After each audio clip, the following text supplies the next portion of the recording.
I've never seen such a stingy man. Imagine this, on such a scorching hot day, he invited me to a blind date, and I only made 3 requests. First, after marriage, all the household money must be managed by me, including the money from his parents. Second, everything in the house, whether it's the car, the property, or any other asset, must be transferred to my name after we get married. Third, his parents cannot live with us because elderly people usually don't have good hygiene habits, and that smell they carry, just thinking about it makes me uncomfortable. I hadn't even finished speaking when he turned around and left. He even said that even if I paid him to be with me, he wouldn't want a woman like me. Can you believe this? On such a hot day, he just left me here alone and walked away.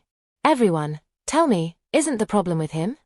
A 34-year-old fair-skinned and beautiful woman with long hair attended her 101st blind date. Despite her breathtaking beauty and repeatedly lowering her selection criteria, no man was willing to hold hands with her. After being rejected 100 times in a row, she finally woke up. Now, she only requires that the man own a house, be taller than her, and pay a dowry of 200,000 yuan. Even if the man is a little ugly, doesn't have 500,000 yuan in savings, or a car, she would be willing to accept him. 身高1米53，我从事服务员，月收入是3200到3800。 The young woman's name is Zhenzhen. She is 34 years old, works as a waitress, and earns a monthly salary of 3,000. She is 1.53 meters tall and works as a waitress. Her monthly salary ranges between 3,200 and 3,800. Zhenzhen had a relationship once during college, more than 10 years ago, but broke up because her boyfriend earned only 5,000 yuan per month and lacked ambition. So Zhenzhen ended the relationship. At the time, she thought he wasn't ambitious enough and that she might have been asking too much of him. After all, for Zhenzhen, making money has always been very important. After 100 blind dates, Zhenzhen realized that only having a house and a taller partner mattered to her. Everything else didn't matter anymore. With her current situation, she hoped to find someone who owned an apartment in the main city, as she couldn't afford one. Also, since she's quite short, she wanted her future partner to be taller, thinking about the next generation. To get married as quickly as possible, Zhenzhen lowered her demands and used advanced photo editing techniques to make herself look like a stunning beauty. 2 young men got interested and arranged dates with her. One of them, dressed in black, thought that with her beauty, she couldn't be over 24 years old. When they met Zhenzhen in person, both young men instantly regretted their decision. Although there were obvious differences between the photos and reality, Zhenzhen argued that this was common. According to her, almost everyone edits their photos nowadays, whether they are women or men. After all, photos are always more beautiful than reality. The presenter of the blind date pointed out that, despite the difference between the photos and the reality, it wasn't a reason to refund the presentation fee. The young man in black immediately decided to leave.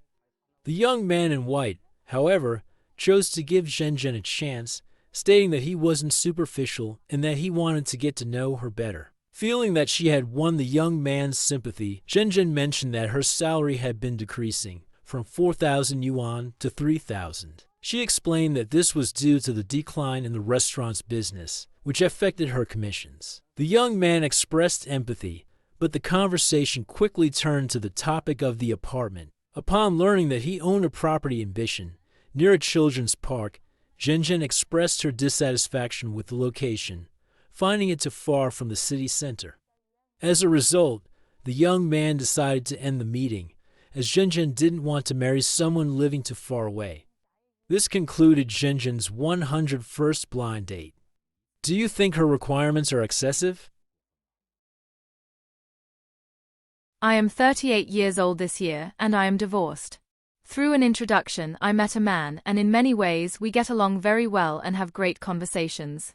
Since we are older now, we feel that our personalities match, and in other aspects we also get along, so we decided to discuss marriage. But I asked the man for a dowry of 380,000, and because of that some disagreements arose. Apart from that, everything was going smoothly.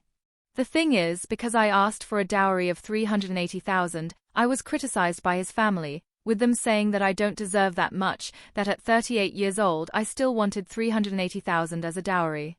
Actually, this dowry isn't something I directly demand, it's for my mother because she raised me all these years. Even at 38, she still supports me. Isn't it fair to give 380,000 as a dowry to my parents, considering everything they've done for me? I know I'm not unattractive and have good qualities in various aspects. Does the fact that I'm 38 years old mean I can't ask for a dowry of 380,000? They say I'm older, that's true, but I take good care of myself and I'm beautiful, aren't I? If you pay a dowry of 380,000 to marry me, you won't lose out, right? Hello, Ms. Liu. I heard that you're 40 years old. How many blind dates have you been on? Well, I've been on over 100 blind dates. Over 100? Then why haven't you had success? The main reason is that I'm quite an excellent person, so when many people hear about my standards for a partner, they get scared to approach me, probably because they lack confidence. Oh, can you share what your standards for a partner are? Actually, my standards are, first, the person must be mature and steady, reliable. Even though you're mature and steady, you can't be too old, the age shouldn't exceed 28, right? They need to be mature and steady. I like that type of person, someone normal. And what other standards do you have? Also, the person must hand over their bank card to me, they need to give it to me. Their monthly income cannot be below 50,000, it can't be lower than that. Because my income, honestly, is only 5,000 to 6,000, so if his salary is over 50,000, then we can ensure a good quality of life for our home. Ah, so you're 40 years old, right? Yes, exactly 40. And after 100 blind dates, you haven't had any success. Do you have confidence to continue? Of course I do. The problem is, as soon as I mention my standards, all the guys lose confidence. They think they aren't worthy of me, so in the end, they feel they are reaching too high and it always fails. Do you think your standards are too high? No, they're not high. First, as I just said, in addition to that, the person may not be very wealthy, but at least he needs to have a house for me to live in, right? Oh, before marriage, he has to buy a house and a car, and the dowry I ask for isn't too high either, it's 600,000. 600,000? Because it's my first marriage, and I'm a university graduate. You're a university graduate, so these are your standards? Yes, I require that my partner be a PhD or a master's degree holder. If not, at least a bachelor's degree. Do you think my standards are too much? Honestly, I expect him to have a good body and good looks, right? You're a university graduate, and you require him to be a PhD or a master's degree holder. At 40, and he must be under 28 years old. Yes, under 28, and the dowry is 600,000. 600,000, sister, I think that dowry is a bit too high. How about lowering your standards? Here in our region, we can't offer that much, how about lowering a bit? Okay, so this year, at 40 years old, how about 400,000? Oh, I heard it's your first marriage, you've never been married, right? You've been on 100 blind dates and never succeeded, in other words, they don't like you, or why are you still single? Before, I didn't attend blind dates because I was focused on pursuing art. As you can see, I'm a very artistic person. I like retro things, as you can see, my clothes are all in that style. I also like singing, dancing, and playing instruments like piano, chess, literature, and calligraphy. My parents bought me a piano, so I hope that, after marriage, my husband prepares a piano room for me. A piano room, plus a study, because I like piano, chess, literature, and calligraphy. I also want a dance studio. And I also want a swimming pool. A swimming pool for swimming. I think these demands are a bit too high. We can't find someone like that here. So, I think the best thing is for you to live alone forever, and I'll leave. Goodbye, goodbye. Wait a moment.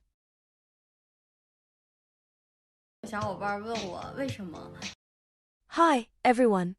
I'm home now, and I didn't post yesterday, and I've been getting a lot of messages asking why. Well, here's the truth. Yesterday, I went on a blind date. Actually, it wasn't exactly a traditional blind date. A friend of mine introduced me to a guy. He's a colleague of hers, and I'll admit, his job is pretty good. He's 4 years older than me, and works in engineering. The job seems solid, and I have to say, he had a decent income. But the more I think about it, the more I realize how these dates are just plain weird. You know why? Because we're just playing a game where we pretend to connect with someone because of superficial factors. He's good looking, or at least I thought he was, but let's be honest, looks are never enough, right? The conversation went fine at first, and we added each other on WeChat. Then, today, he said we weren't compatible. And just like that, he rejected me. To be clear, this is the first time I've been rejected. Sure, I've gained some weight recently, about 10 pounds since summer. I'm now over 110 pounds. It's not a huge difference, but enough to make me feel self-conscious when someone, especially a guy who works on his body, doesn't even try to hide his judgment.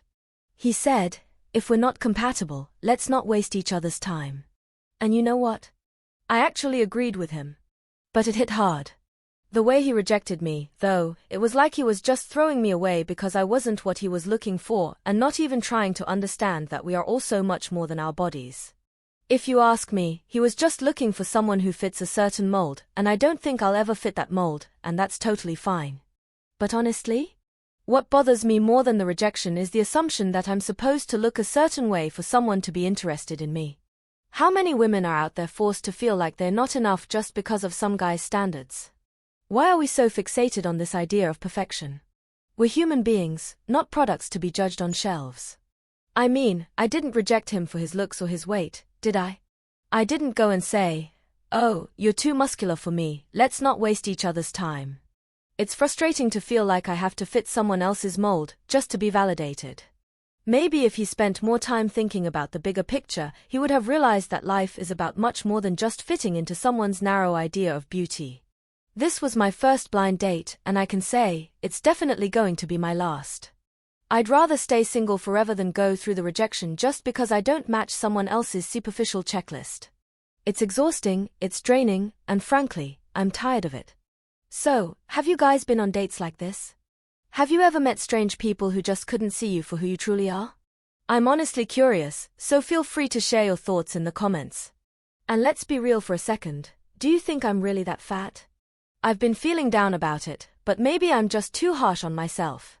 It's not about losing weight to please someone else, though. It's about taking control of my own body and health for me, not for anyone else. Anyway, this video's done for today. Let me know your thoughts. And please, don't forget to like and follow. Let's keep the conversation going. At 30 years old, I finally realize how wrong I was in following the path of arranged marriages. First, I wasn't in a hurry. When I was younger, many people told me that the number of men would always far exceed the number of women, so women didn't need to worry. They could marry at any time. Especially back then, I saw many older celebrities who not only were older but also had children and still managed to marry well. So I never worried, believing the idea that I could marry at any point in my life. Until at 30, I realized that there were no more suitors and I started being rejected by men due to my age. That's when I understood that it wasn't every woman who could marry whenever she wanted, but only those who were truly exceptional. If I could go back in time, I would have gotten married before turning 30, and never would have believed in that illusion that women can marry at any stage of life. Because, as an ordinary woman, I really should have married earlier. Second, dissatisfaction. I watched so many romantic dramas and always believed I would find my Prince Charming. And living in a world where men were more numerous than women, I believed even more that I would find my prince. My dissatisfaction made me miss out on the right person. Now at 30, I realize that the Prince Charming does exist, but the woman who marries him is a princess, not Cinderella. It's only now that I understand that fairy tales were lies. If I could go back, I would have been more grateful and married a man who loved me, without searching for perfection. I also know that when I was younger I had suitors around me, even some very good men. But I let myself be carried away by vanity, competing with my friends, and that made me waste my time. I reached 30 and realized that now there's no one around. My friends already have children and I've finally understood my mistake. Marriage is a personal matter, and it has nothing to do with others. Competing with others only hurts ourselves. If I could go back, I wouldn't have compared myself to anyone. I would have just looked for the right person and gotten married, living a peaceful life. Now everything is lost. I'm scared and feel lost, not knowing what to do. Should I marry anyone or continue searching for something that may never come? I wish I could go back and do things differently. If I knew what I know today, I would have made better use of my time, without getting carried away by false expectations.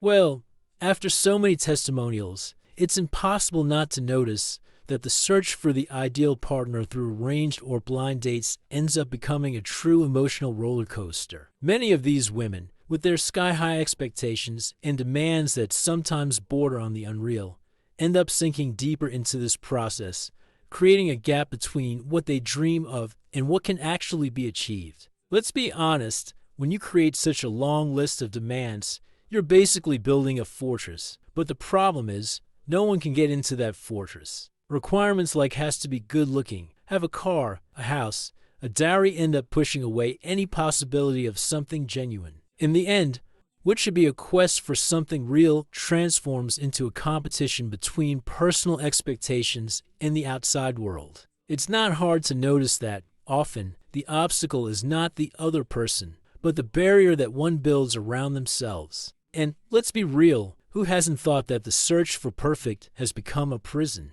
The reality is, we're all trying to find something possible, true, and that at least makes sense. Of course, everyone has their standards, but are we really being reasonable? Demanding so much from someone can make us forget that sometimes what truly matters in a relationship is the genuine connection, not the list of attributes. It even seems like irony, right? We want so much to find the ideal, but at the same time, we're pushing away all the real possibilities for a healthy relationship. If the search for the perfect partner is becoming an obstacle course, maybe it's time to step back and rethink what really matters. After all, in the end, is perfection really necessary to be happy with someone? Or is what truly matters the harmony between the two, with all the flaws and qualities each person brings? For those out there trying to find someone through these dates, here's some advice. Maybe fewer demands, more openness, and who knows, maybe more laughter might be the key to finding something more real. After all, love, no matter how much we try to control it, tends to come from where we least expect it. Now, I want to hear from you. Have you been through something similar? How did you handle those expectations? Comment below and share your stories. Who knows, between laughter and reflections, we might just discover a simpler, more genuine way to find happiness in love. What's your opinion on this dilemma? Leave it in the comments. If you liked the video, give it a like, subscribe to the channel for more videos like this, and I'll see you in the next one.